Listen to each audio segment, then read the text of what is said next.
දැන් ගැසට් එකක් ගහලා තියෙන්නේ. මම හිතන්නේ ඔබතුමාගේ පියතුමා ඇතුළු කට්ටිය ගෙදරින් එලවන්නම ලෑස්ති කරලා තියෙන්නේ. මොකද යන්න සූදානමක් නැද්ද? තාම ඕකෙම රැඳිලා ඉන්නමද බලන්න. අයියෝ නෑ. පාර්ලිමේන්තුවට දාලා සම්මත වෙලා නීතියක් බවට පත් වුණාට පස්සේ ඒ පිළිබඳ දැනුම් දෙන්න පුළුවන්. ඒ පිළිබඳ දැනුම් දුන්නම අපි ඒකට ක්‍රියාත්මක වෙනවා. මොකද මේ කිසිම කාරණයක් මේ ඉල්ලලා ගත්තව නෙවෙයි. ව්‍යවස්ථානුකූලව දීපුවා. ඒ වගේම තමයි රටේ දේශපාලනික වශයෙන් රාජ්‍ය නායකයෙක්ට අනුර කුමාර දිසානායක ජනාධිපතිතුමා ඇතුළුව ගන්න තීන්දුව తీරන තියෙනවා. ඒ වගේම ඒ ගන්න තීන්දුව తీරනවල යම් කාල පරිච්ඡේදයක් යනකම් බලපෑම් ඇති වෙන්න පුළුවන් තීන්දුව తీරනක් තියෙනවා. ඉතින් ඒ හින්දා එතුමාත් තේරුම් ගත යුතුයි මේ එතුමා ගන්න ක්‍රියාමාර්ගයන් පසු කාලීනව එතුමාටත් පාරාවලල්ලක් වෙනවා. ඒ හින්දා එතුමා විශ්වාස කරනවා මේ රටේ විධායක ජනාධිපතිවරුන්ගේ ආරක්ෂාව සහ ඔවුන් පිළිබඳව යම් කාරණයක් ක්‍රියාත්මක කිරීම අනවශ්‍යයි කියලා පිළිබඳ පාර්ලිමේන්තුවට දාන්න පුළුවන්. පාර්ලිමේන්තුවෙන් සම්මත කරන්න පුළුවන්. ඔය තිවිච්ච දීමනා මත යකුණද? නෑ මම දන්නේ කිසිම කෙනෙක්ගේ දීමනා මත යැපෙනවා කියලා. හැබැයි බොහෝ අයගේ ආරක්ෂාව සම්බන්ධයෙන් සහ තමන් මේ රටේ ජනාධිපතිවරයා විදියට කටයුතු කරපු කාල සීමාවල ක්‍රියාත්මක කරපු ආකාරයත් දෙක ඒ මුණ දෙන්න තිබිච්ච අභියෝගයක් අපේ රටේ තිබ්බා. ඒක අවුරුදු ගණනාවක් රස්තවාදයක් එක්ක මේ රටේ ජීවත් වුණේ. ඒ වගේම තමයි අද ගත්තත් ජනාධිපතිතුමා කොහොම කිව්වත් සංවිධානාත්මක අපරාධ LTT එකට වඩා සමහර විට JVP එකටත් වඩා දරුණුවට අද මේ රටේ ක්‍රියාත්මක වෙනවා. 88 89 JVP එක හා සමානව සංවිධානාත්මක අපරාධ රැල්ලක් මේ රටේ ජීවත් වෙනවා. ඉතින් අනුර කුමාර ජනාධිපතිතුමා ඒව එක්ක හැප්පෙන්න බලාපොරොත්තුවක් නැත්තම් ඒ සංවිධානාත්මක අපරාධකරුවන්ට හිතේ ආසාවට අපේ රටේ ක්‍රියාත්මක වෙන්න අවස්ථාව දීලා තමන් පෙන්ෂන් ගියාම එක බේරන් ඉන්න ඕනේ කියන මානසිකත්වය ඉන්න වෙන්න පුළුවන්.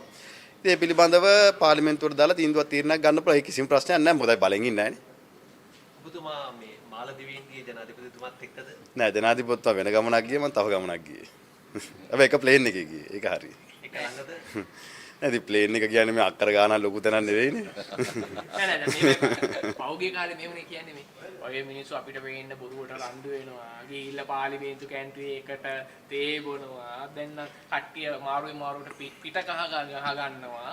එහෙම එකක්ද මේ නිකන් අපි කියපුවා පේන බොරුවට රඟනවා වගේ වැඩක්ද මේ කරන්නේ ඕගොල්ලෝ දෙව්ගොල්ලෝම.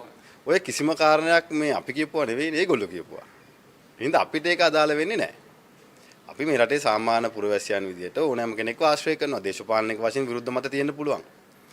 ඉතින් ඒ වගේම තමයි අපව හිරේ දාන්න, අපව අපෙන් පලි ගන්න උත්සාහ කරන අය වෙන්නත් පුළුවන්. ඉතින් අපි එයාට වෛර කරන්නේත් නැහැ. එයාට වෛර කරා නම් අපිට රනිල් වික්‍රමසිංහ මහත්තයාත් එක්ක ආණ්ඩුවක් හදන්න වෙන්නේත් නැහැ. සිරිසෙන් ජනාධිපතිතුමා එක්ක දේශපාලනය කරන්න වෙන්නේත් නැහැ. මොකද අද මට තියෙන නඩු වලින් 100%ක්ම දාලා තියෙන්නේ යහපාලන ආණ්ඩුවේ. රනිල් මහත්තයා සිරිසෙන් ජනාධිපතිතුමා. හැබැයි අපේ හිතේ කහටක් නැහැ. මොකද අපිව දේශපාලනිකව මුණ දෙනවා.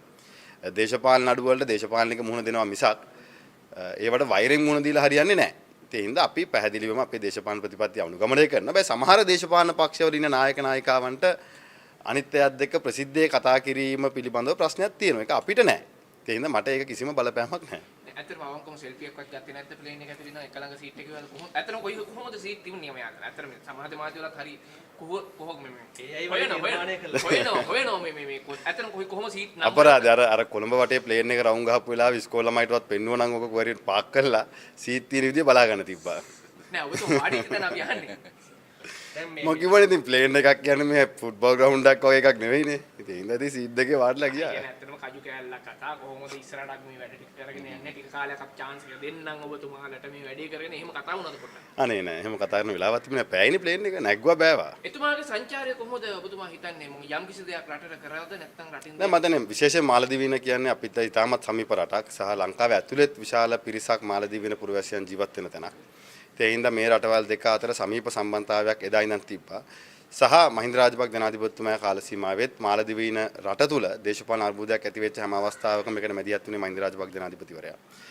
ඒ නිසා අපි හැමදාම විශ්වාස කරනවා මාලදිවයින රජය ප්‍රජාතන්ත්‍රවාදී රාමුව ඇතුලේ ආණ්ඩු මාරු වෙන්න ඕනේ කියලා. ඒ තරමට මහින්ද මහත්තයා එතුමාගේ පාලන කාලේ විශාල මැදිහත් වීමක් කරා. ඒ නිසා අපිටත් මාලදිවයින රජයන් එක්ක සහ මාලදිවයින එක්ක විශාල සමීප සම්බන්ධතාවයක් මේ රටේ ජනතාවට තියෙනවා. ඉතින් මම හිතන්නේ එතුමා මාලදිවයිනත් එක්ක යටි කර ගන්නා වූ එකගතාවයන් සහ විදේශ සම්බන්ධතාවය ඉතාමත් සාධනීය එක විය යුතු කාරණයක්. එහෙම නැත්නම් අර බලේ නැති කාලේ කිව්වනේ මේ ඉන්දියාවට බැන්නා සමහර රටවලට බැන්නා. ඉතින් දැන් ජනාධිපතිතුමා වෙනස් වෙලා වගේ පේනවා. කොහොමද මේ ඇමරිකා තීරුබද්ධ සම්බන්ධයෙන් මොකක්ද මේ නැති ඔබතුමාලා කිව්වේ අඩු කරන්න මේ ආණ්ඩුව බොහොම හොඳයි 120කට අඩු කරලා තියෙනවා. හැබැයි ඒක ලංකාවට විතරක් නෙවෙයි. අපිත් එක්ක ඇඟලුම් ක්ෂේත්‍රයේ සහ අනිකුත් ක්ෂේත්‍රයන් වල තරඟකාරී වෙළඳපොළට ඇමරිකානු වෙළඳපොළට තරඟකාරීත්වයක් තියෙන අනිත් රටවල් වලත් ඒහා සමානව අඩු කරලා තියෙනවා. ඒ හින්දා ඒ අඩු කිරීම තුළ අපේ රටට විශේෂී වාසියක් නැහැ. මොකද බංග්ලාදේශ ගත්තත් 20%යි වියට්නාම ගත්තත් 120යි. ඒ වගේම ඉන්දියාවේ 125ක් කරලා තියෙනවා. සමහර විට ඉන්දියාව රුසියාව එක්ක වෙළඳ කිවිසුම් අත්සන් කිරීමට ඉන්දියාවට යම් පණිවිඩයක් යවන්න ලංකාව බිල්ලක් කරගත්ත වෙන්නත් පුළුවන්. මට දැනෙන්නේ එහෙමයි.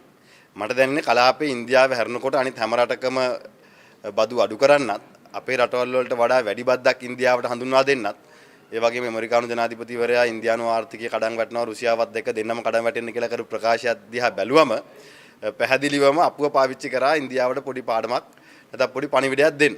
මේ අනිත් පැත්තෙන් ඒකේ වාසිය අපි ගන්න ඕනේ රටක් විදියට. හැබැයි තවත් පැත්තකින් ඒ වාසිය අපිට ගන්න පුළුවන් ද බැරිද කියන කාරණේ තීන්දුව වෙන්නේ අපිත් එක්ක තරංකාරී වෙළඳපොළට භාණ්ඩ සපයන අනිකුත් රටවල් විශේෂයෙන්ම ඇඟලුම් ක්ෂේත්‍රයේ බංග්ලාදේශ සහ වියට්නාම් වගේ රටවලත් 120කට තිරුබද්ද අඩු කරලා තියෙනවා. ඉතින් මේ ලංකාවට ලැබිච්ච සුවිශේෂී වරප්‍රසාදයක් නෙවෙයි. හැබැයි සුවිශේෂී වරප්‍රසාදයක් නොවුනත් මම හිතනවා ආණ්ඩුව මේකේ උපරිම වාසිය ලබා ගන්න කටයුතු කරන්න ඕනේ. දැන් ඔන්න 120ක් අඩු කරා කියලා මාධ්‍ය සංදර්ශනයක් දාලා මේකෙන් බලන් හිටියොත් මේකේ වාසිය අපිට ගන්න හම්බෙන්නේ නැහැ. සාමාන්‍ය ඒ කියන ඔබතුමා කියන්නේ මේ මොකක් හරි මන්ත්‍රණ ස්වභාවයක් වගේ මේකේ තියෙනවද නිකන් ඉන්දියාව අරහිමින් ගැටලුවක් ඇති කරන්න එහෙම මොකක් හරි එකක් ඒක. අපි බොහෝ වෙලාවට දේශපාලන දකින්න විදිහට නෙවෙයි ලෝකේ බලවත් රටවල් දේශපාලනය දිහා දකින්නේ.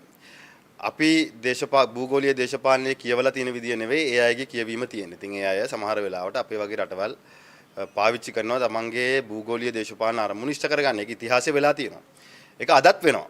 ඒ වගේම මම දකිනවා මේ ආණ්ඩුව පැහැදිලිවම LTT එකට ත්‍රස්තවාදයෙන් කරගන්න බැරි වෙච්ච රාජ්‍ය කඩාවැටීම කියන කාරණය රාජ්‍ය බලයට ඇවිල්ලා ක්‍රියාත්මක කරනවා. ඒ තුල අද මේ වෙනකොට සම්පූර්ණ රාජ්‍ය ආන්ත්‍රණය අඩාල වෙලා තියෙනවා. රාජ්‍ය නිලධාරීන්ව පරිගැනීම එක පැත්තකින් සහ උන්ට නිදහසේ ඔවුන්ගේ රාජ්‍ය නිලධාරීන්ට ඔවුන්ගේ වැඩ කටයුතු පහසුව කරගෙන යාමට අපහසු වෙන තැනට රාජ්‍ය පාලනය පරිවර්තනය කරලා තිනවා. තවත් පැත්තකින් ඩයස්පෝරාව කියලා LTT ක්‍රස්තවාදයට මුදල් දීපු එහෙම නැත්නම් උතුරේ අහිංසක දරුවාගේ කරට සයිනයිඩ් කරලා ගැට ගහන මුදල් වියදම් කරපු අය මහා දෙවන්ට ආයෝජකයෝ කියලා දකින ආණ්ඩුව යුද්ධ ඉවර කරන දායක වෙච්ච රණවිරුවන්ව වැඩිකාරු විදියට දැකලා අද වෙනකොටත් හිටපු නාවික හමුදාපතිවරයා බරක්ෂිත බන්ධනාගාරගත කරලා තියෙනවා.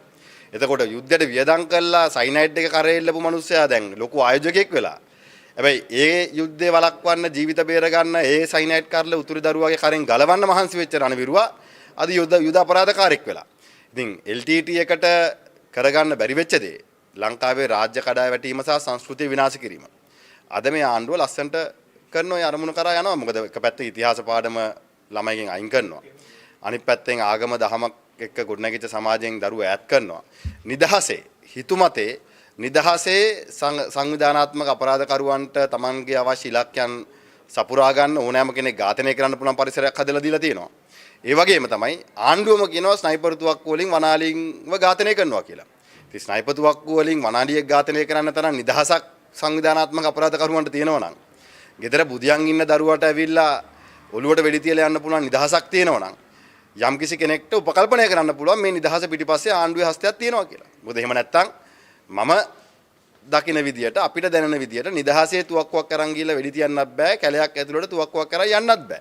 හැබැයි ස්නයිපර් තුවක්කුවක් අරන් කැලේට යන්න පුළුවන් වෙන්නේ T56 එකක් අරන් ගෙදරට එන්න පුළුවන් වෙන්නේ යම්කිසි සංගුණු හස්තයක් මේක පිටිපස්සේ තියෙන නිසා. ඒ හින්දා එදා 88 89 JVP එකට රාජ්‍ය කඩාගෙන වටන්න බැරි වුණා. හැබැයි අද එදා තමන් ගියපු රාජ්‍ය කඩන් වැටීමේ අරමුණට රාජ්‍ය බලයට ඇවිල්ලා පුටුවේ වාඩි වෙලා රාජ්‍ය කඩාවැටීම සහ සංස්කෘති විනාශ කිරීම කියන කාරණේදී ඉතාමත් සාර්ථකව මේ ආණ්ඩුව ක්‍රියාත්මක වෙනවා. දැන් ඇමරිකානු බද පැත්තට නැවත ගියොත් මේ ආණ්ඩුවේ මැදිහත් වීමක් හෝ මහන්සියක් නිසා නෙමෙයිද මේක ලැබුණේ? ආණ්ඩුව යම් මැදිහත් වීමක් කරන්නේ නැති. ඉතින් ඒකේ ප්‍රතිඵලයක් වෙන්නත් පුළුවන්. හැබැයි අපේ ආණ්ඩුව මැදිහත් වෙලා බංග්ලාදේශයටත් 120ක් අඩු කරා කිව්වම කවුරු පිළිගන්නේ නැහැ. අපේ ආණ්ඩුව මැදිහත් වෙලා වියට්නාමෙත් 120කට අඩු කරලා දුන්නා කිව්වම කවුරු පිළිගන්නේ නැහැ. එහෙම නැත්නම් අපේ ආණ්ඩුවේ මැදිහත් වීම නිසා ඉන්දියාවේ 116 25 කළා අපේ 130 20 කරා කිව්වත් කවුරු පිළිගන්නේ නැහැ. ඉතින් ඒ හින්දා ආණ්ඩුවේ මැදිහත් වීමක් නැහැ කියලා කිසි කෙනෙක්ට කියන්න බෑ. ආණ්ඩුවේ මැදිහත් වීමක් කෙරුවා. හැබැයි මේක ප්‍රතිඵලය බැලුවම අපේ රටට පමණක් සීමා වෙච්ච සුවිශේෂී වාසියක් ලැබෙන ප්‍රතිඵලයක් නෙවෙයි. ඒ හින්දා අර මං කලිනුත් ඔබ මගේ මේ ප්‍රශ්නේම මං කිව්වනේ ට්‍රම්ප් ජනාධිපතිතුමාට දුක හිතිලා මේක අඩු කරොත් තමයි කියලා. ඉතින් මට පේන්නේ එහෙම එකක් තමයි වෙලා තියෙන්නේ. මේ ඉන්ධන මිලේ වෙනසක් වුණේ නැහැ. මොකද්ද මේ? නෑ ඉතින් 150ට තෙල් දෙනවනේ. ලීටර නෙවෙයි ලීටර භාගය. ජනතාව බලන් හිටිය සහනයක් මේ මාසෙවත් ලැබෙයි. ලැබෙනවා 150යි ලීටර භාගය හැබැයි. ලීටර නෙවෙයි. ලංකාවේ ලීටර භාගය 150යි. ඒ ලීටර 300යිනේ. ඉතින් මේ අමූලික පච ගහලා බලයට ඇවිල්ලා තමන් පොරොන්දු වෙච්ච කිසිම දෙයක් කරගන්න බැරි වෙනකොට ඒවා වහගන්න අනිත් පැත්තෙන් දේශපාලන හස්තය පාවිච්චි කරලා යවුණ සමාජ ව්‍යාපාරින් ඉඳන් මරණාධාර සමිතිය දක්වා දේශපාලනීකරණය කරන්න උත්සාහ කරනවා නම් තමන්ගේ දේශපාලන නොහැකියාව සහ රාජ්‍ය පාලන නොහැකියාව වහගන්න ගන්න උත්සාහය අසාර්ථකයි කියන එක තමයි අපිට ආණ්ඩුවට කියන්න තියෙන්නේ.